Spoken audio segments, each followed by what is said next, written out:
guys are flying right over our heads, man. It's awesome.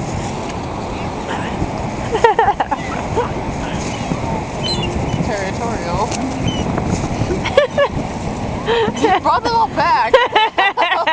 Judy was shoved over by Twinkle, and Sunspot is still maintaining her order down at the end. You will see that Judy, Twinkle, and Sunspot now have some more friends. Peter just left. But Susan, Carl, and Tracy. That one's name is Fred. At the end. Fred. He turns and looks at me when I say that. They'll be back.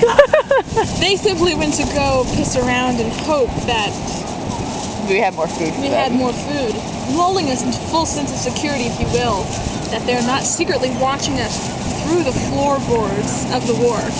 If you look underneath here, you'll see a whole bunch of seagulls like that, hanging, watching, staring through the nuts, waiting for the moment when a fry will suddenly fling out into the air, and then all of them will swoop in and catch said fry, and then battle to the death.